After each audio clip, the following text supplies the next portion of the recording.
Hello and welcome to the second lecture for topic 2, and in this lecture we're going to look at tools to measure crime. All right, so what are we going to be covering in this lecture? Well, first we're going to look at the 2 of the 4 tools that are used to measure crime in the United States. Your textbook covers 4 of these tools: the Uniform Crime Report, or known as the UCR, the National Incident-Based Reporting System, NIBRS, National Crime Victimization Survey, and self-report surveys.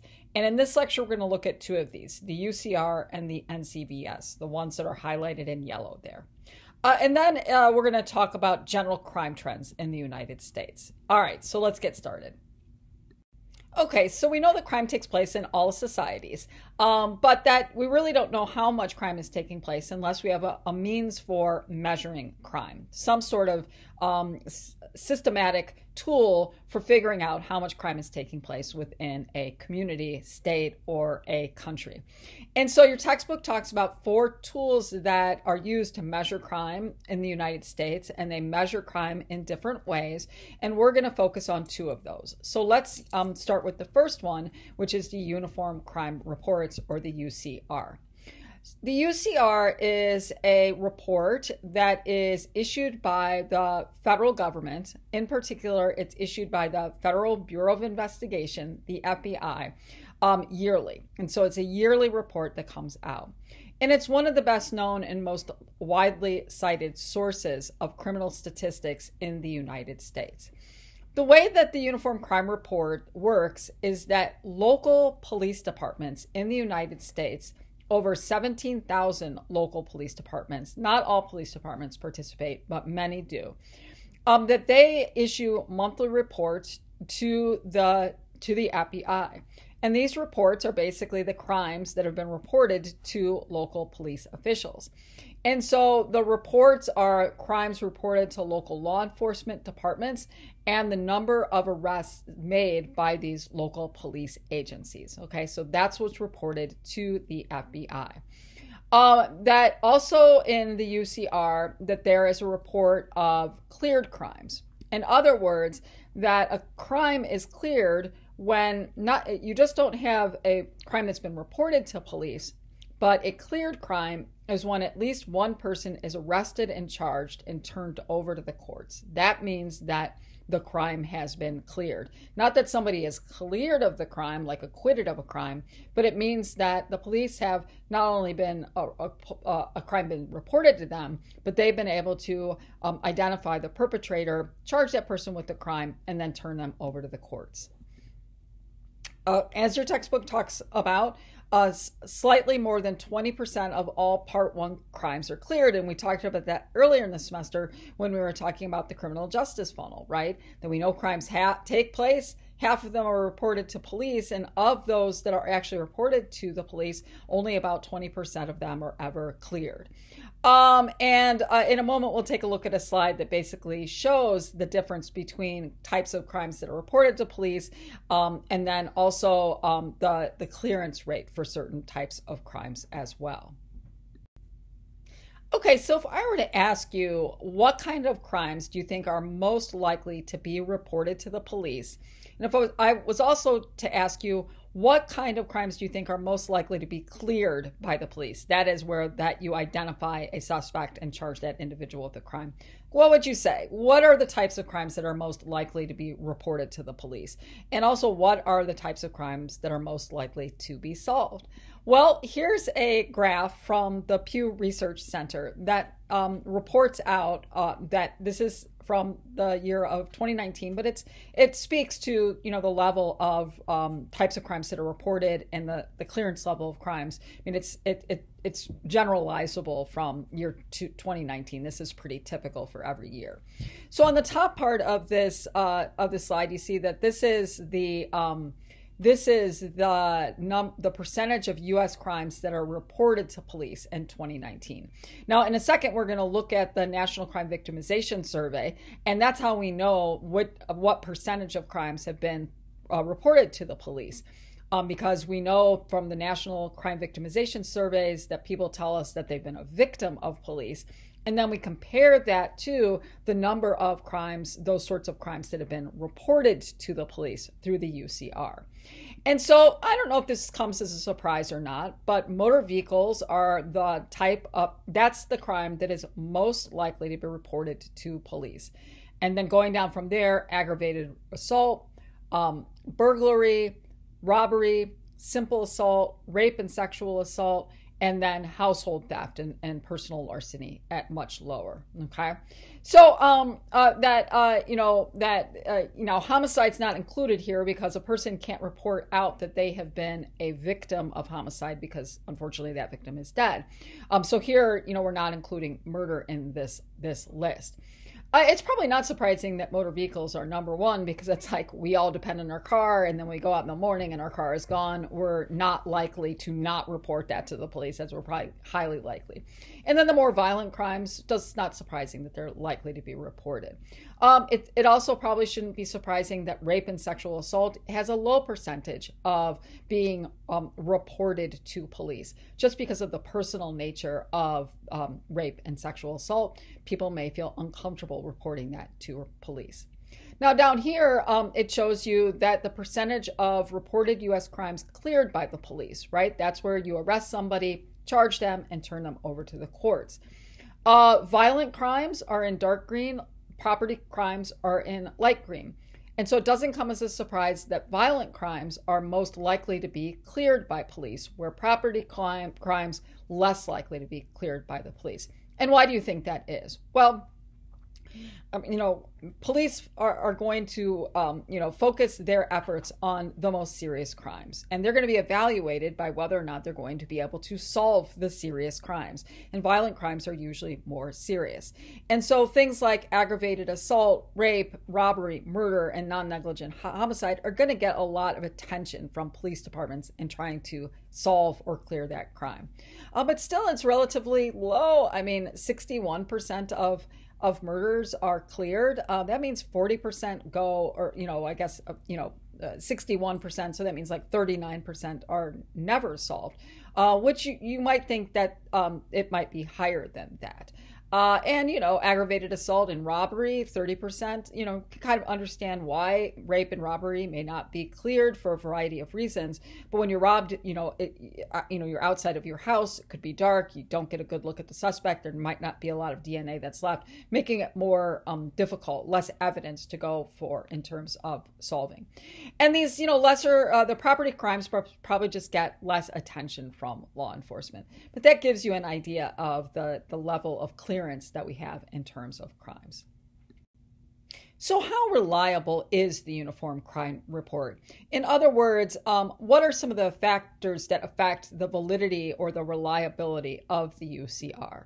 It's a pretty good report, but like all reports in all social science, there's going to be some limitations to the way that the UCR measure crimes. For one thing, that the one major limitation of the UCR is that the reporting practices, that not all crimes are reported to the police, okay?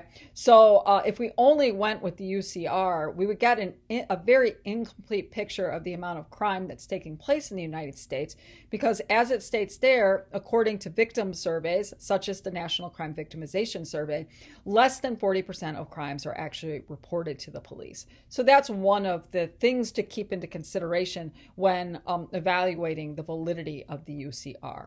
There's also law enforcement practices and methodological issues that interfere or affect the validity of the UCR.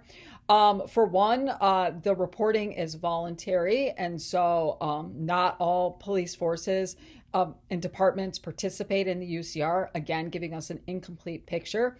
They can vary in accuracy as well, that when these are police on the ground who are, reporting, events to the FBI. And there can oftentimes be sort of a variation in an interpretation of a crime. Sometimes it can be accidental. You might, mistake an assault for an attempted rape, because, it might be hard to to figure out which type of crime that it is. But sometimes law enforcement, they want to look like that there's less crime in their neighborhood, in their cities, than, that there's less violent crime. And so that they might interpret a crime, like if there's a choice between aggravated assault and simple assault, that you might, sort of juke it. You might like sort of change the statistics a little bit, or the parameters of this thing that's being reported to police, to make it seem like you have more simple assaults in your community than aggravated assaults, because that might reflect, positively on law enforcement. That is that, and also on the mayor and other city actors, that, oh, violent crime is going down. Well, that could just be a way that you are reporting that crime to the UCR. You're not reporting aggravated assaults, but you're reporting simple assaults, and that there can be some, some ability or fluctuation in terms of how you might report those same events. When multiple crimes take place in one event, only the most serious is recorded in the UCR. And so that if there is let's say that there is a burglary, and then there's an assault, and then that results in some sort of a homicide, only the homicide is going to be reported. So again, incomplete in certain ways. And then finally, federal crimes are not reported in the UCR, but the vast majority of crimes take place at the state and local level.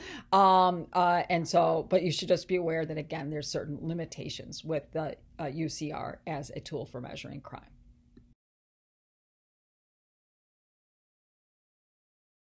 Okay, the last thing that we're going to talk about with the Uniform Crime Report is the methods that are used to express crime data in the report. And these methods are not unique to the Uniform Crime Report. Other tools, such as the National Crime Victimization Survey, will also use these similar methods for expressing crime data. And they're important methods to know so that you can, when you're reading about crime statistics, that you have a complete understanding of what that statistic means. So for one thing that the Uniform Crime Report does is that it reports the actual raw figures for crimes. And here's an example. So raw figures are the number of actual crimes reported, right? And so, for example, that you could say in the United States in 2017, there were 319,356 robberies. That is the raw figure. It tells us the number of robbery events that were reported to the police in 2017. But when you look at that number, it seems really high. You're like, whoa, that's a lot. But we really don't know, how high that is. If you live in a state that has 500,000 people that lives in that state, and there are 300,000 robberies, it's like, whoa, robberies are out of control. But if you live in a state or a nation that has, 340 million people, you'd say, well, that's a lot of robberies, but it's not, it's not 50% of the population is subject to robberies. And so with raw figures, they can be sort of misleading. You could say there were 10 murders in a city, and well, that could be a lot or not a lot. If that city has 50 people living in it, holy crap, don't live in that city. But if that city has millions of people in it, right, 10 murders isn't going to seem like, it's not as, all murders are bad, but it's not, it's sort of relative to the number of people that live in that community. And so the Uniform Crime Report takes that into consideration. So you get the raw figures, but they also tell you what's known as the crime rates. And that crime rates makes it so that we can do some comparisons, right? That if you say 10 murders, it's not really telling us a lot. But if you report the murder rate or the robbery rate or the assault rate per 100,000 people that live in the community, you get a better sense of just how many people in that community are being impacted by that crime. And so to figure out the rate, you take the number of reported crimes, divide it by whatever population you're looking at. So if you're looking at the entire United States, you would take the number of reported crimes, you would divide it by the United States population, and then you would multiply it by 100,000. So for example, in 2017, that the robbery rate, the US robbery rate, the raw rate was 319,000 people. But the robbery rate was 98 people per 100,000 inhabitants. Okay, so that can tell you what the robbery rate is in the United States. But then you could say, okay, well, what's the rate of robbery in the state of Wisconsin, or in Florida, or in Milwaukee, or whatever? And when you do a crime rate, it gives you a sense of how many crimes are taking place per 100,000 inhabitants, and it can give you a better understanding of just how much crime is going on. And then the UCR also computes changes. Okay, in other words, it shows us increases and decreases over time. So just having a snapshot of the crime rate in 2017 being in robbery is 98 per 100,000 inhabitants. Well, that doesn't tell us, is that a lot more than the year before? Is that a lot less than the year before? The computing the changes those over time gives us that additional information. And so that, for example, that when you look at the robbery rate in the United States from 2008 to 2017, that we've seen a 28% decrease in robberies over that time period. So just to keep in mind that all of those different methods for expressing crime data is important, and you should be able to distinguish between raw figures, crime rates, and the computing changes and increases and decreases over time. Okay, now let's turn our attention to the second tool that we're going to be learning about, which is the National Crime Victimization Survey, or the NCVS. This kind of tool is very different than the Uniform Crime Report. The Uniform Crime Report is based on reports that are sent to the FBI about how many crimes have taken place within a particular police department. The National Crime Victimization Survey is a survey, okay? And it's sponsored by another, branch within the Department of Justice. So the FBI is a part of the Federal Department of Justice, and so is the Bureau of Justice Statistics. It is also a part of the federal government. So this report is produced by the federal government. But that this is a unique tool because it's based on surveys, a national survey of households in the United States, okay? So basically you have people coming in and asking people who live in U.S. households about whether or not they've been a victim of crime. So it's a really different approach in terms of how to measure crime. It's a really large survey, and it has a really low margin of error. And so that because it is such a large survey, it includes 42,000 households, over 78,000 people of the ages 12 and up. Those people, it's a randomly selected and representative sample of the United States, that, it is a very large survey. A lot of the surveys you might read about in the newspaper about like candidates, who's winning the presidential, election, or, who are you going to vote for? Those surveys are usually based on between 500 and 1,000 people. So you can get a sense of that this is a really, really large and significant survey. And furthermore, the households stay in the survey for 3 years, so that while it is a randomly selected and representative sample of the United States, the people who live in the United States, that it's not just one time that they take the survey. They take the survey over time, which makes it even more valid in many ways.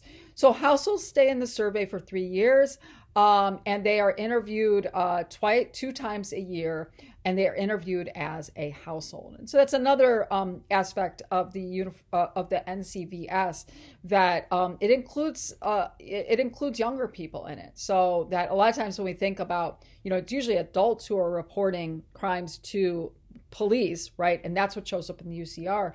Well, this includes younger people at the age 12 and up, so that they can also report to the interviewers whether or not they've been a victim of crime. And, it's because of the NCVS that we are able to determine that certain crimes and many crimes that are reported in the National Crime Victimization Survey are never reported to police. They are never end up in the UCR. So that's one of many purposes that the National Crime Victimization Survey offers in terms of measuring crime in the United States. Just as with the Uniform Crime Report, there are going to be factors that affect the validity of the National Crime Victimization Survey as well. That, you know, that people are interviewing real people, right? And so it's possible that just like with any survey, there might just be some errors in terms of the reporting and the understanding that the respondents may have regarding whether or not they've been a victim of crime. And so they could over-report due to victim misinterpretation. So for example, let's say that those taking the survey ask, have you been a victim of crime? And you say, oh yeah, my wallet was stolen, right? Because you couldn't, find your wallet. And so you assumed that it had been stolen from you. And you might report it as a stolen wallet. But it could be misperception. Perhaps that wallet was stolen, taken by your dogs and chewed up, right? That happens in our household sometime. And so the wallet wasn't stolen. It wasn't a criminal act. It had just been misplaced. So that's always a possibility in the NCVS. There's still going to be underreporting due to embarrassment. People are, you are answering questions from a person giving you a survey, and you are still going to be likely to be embarrassed. And so even though, rapes aren't going to be reported to police for that same reason, that the NCVS is still subject to people being embarrassed and not reporting out crimes to somebody taking a survey.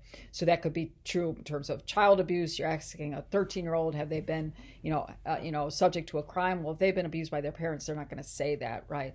And else you could be embarrassed about rape or any other crime. As with any survey, since it is a survey, we have to be aware. We have to ask ourselves, is there a sampling error? Is this group representative of the broader U.S. population? Is it a big enough sample to generalize from it? But as I said, most social scientists find that, sure, there's always going to be sampling errors in any survey that you take, even or create, even if it's like a very big sample size and that the sample is representative. So that there's always going to be errors. However, most social scientists find the National Crime Victimization Survey to be a very valid tool for measuring crime.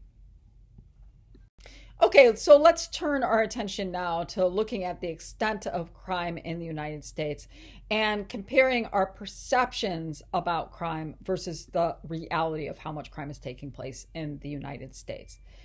So how much crime is taking place in the United States? Well, if you listen to some elected officials, it would be easy to conclude that crime is worse than it's ever been in the United States. Like, crime is just off the charts, horrible and bad. Is it? Well, the perception is that when you ask people about whether or not they think crime is getting worse or like staying the same, right? The vast majority of people believe that crime is either getting worse year after year or staying the same, but that it's not going down. That's the perception regarding crime in the United States.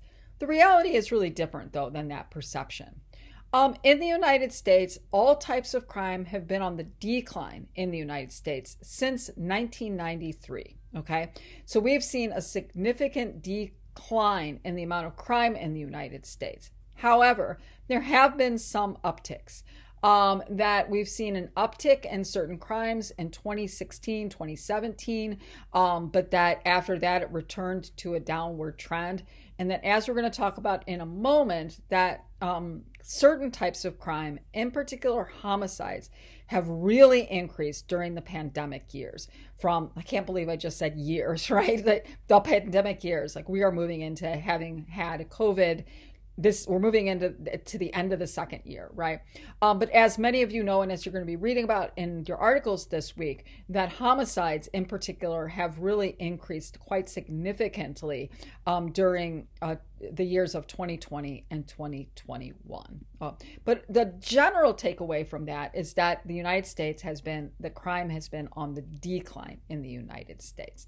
As it says there in 2020 to 2021, we have seen a rise in homicides and some violent crime, but the general crime trend in the United States is still downward.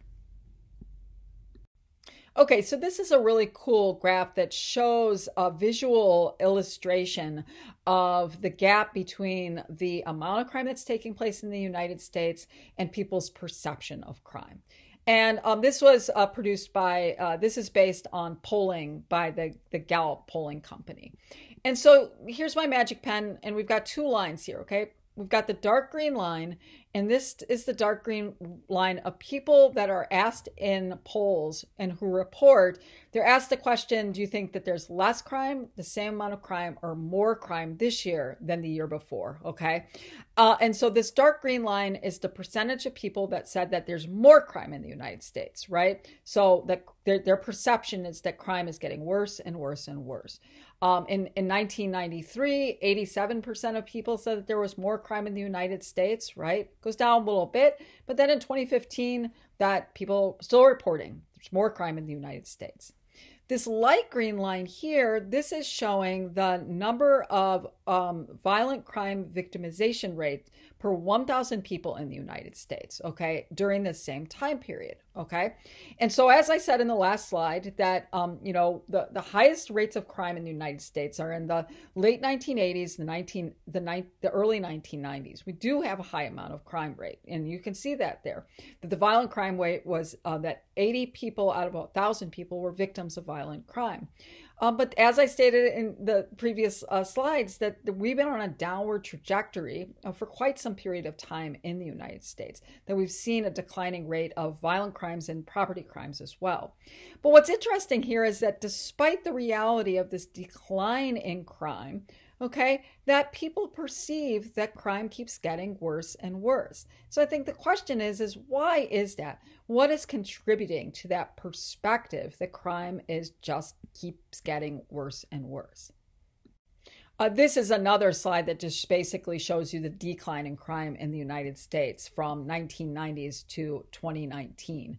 And so this is the violent crime per 100,000 people. This is from the UCR. It's been going down. This is the violent crime victimization per 1,000 people. That's the National Crime Victimization Survey, going down. Property from the UCR, the rate going down.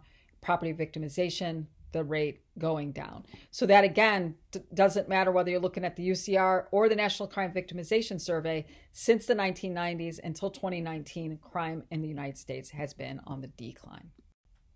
So why the misperception? Why is there this gap between the reality and our perception of crime?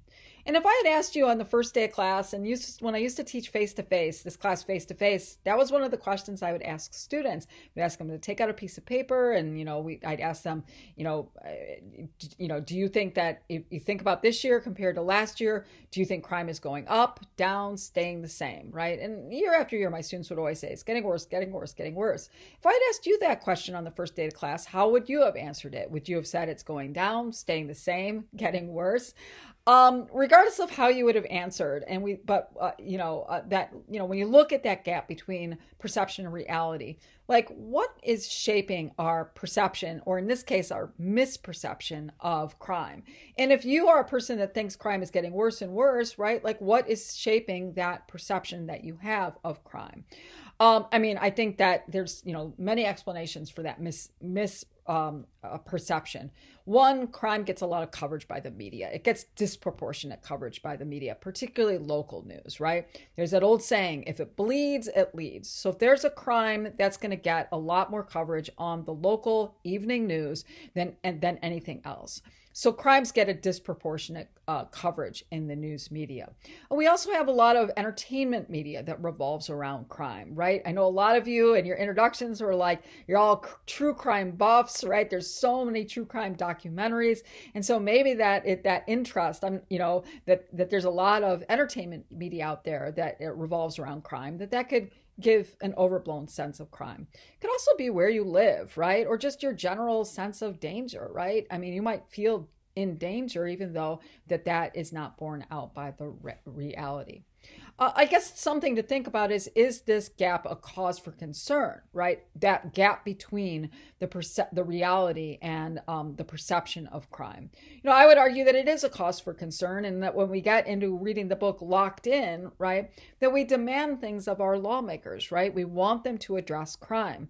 Well, if we're asking them to address crime, but that concern is not based on a reality, then we're going to have tough on crime measures that aren't really warranted. We also may have really strict and long sentences that also might not be warranted. Those might be based on misperceptions rather than realities regarding the nature and trend of crime. And so, we'll be exploring this throughout the course of the semester, but what potential impact does this perception of crime have on politics and policy in the United States? Okay, so the last thing we're going to talk about here is this weird anomaly year of the years 2020 to 2021, the pandemic years. We don't have data yet for 2022 because we just started it, okay? 2020 and 2021 have been just weird years, and mostly due to the pandemic. And we have seen a significant uptick in homicides in the United States, but not general upticks in violent crime. But in some cities, the uptick in violent crime from 2019 to 2020 in major cities has been an uptick of about 44%. And from 2020 to 2021, we continue to see an uptick, right, of another 5%. So homicides really are increasing in the United States. And the question is, why? Well, we're going to be exploring that why in the articles that you're going to be reading this week. And newsflash, there will be quiz questions on these two articles, so make sure that you read them. The two articles are The Trouble with Crime Statistics, so that's more of a general critique of the tools that we use to measure crime and just how hard it is to measure crime. But this article, the one from Vox, called Murders Are Up, Crime Is Not, What Is Going On? That provides a really good analysis for helping us understand why there is an uptick in homicides in the United States during this time period. Is it something unique to the pandemic, or is it have to do with the increased number of gun purchases that are taking place in the United States? Because gun purchases have just increased, not just during pandemic years, but the gun ownership or purchasing has really gone up in the United States. So does that have to do with it? Some think also that it might have to do with the protests around Black Lives Matter, and also sort of the hands-off approach that law enforcement are taking to respond to violent crime. So anyways, you'll get more in-depth information from reading those articles. Make sure you read them. They're great articles. But anyways, that's it for me for this week. Thanks a lot for listening, and I'll talk to you again next week.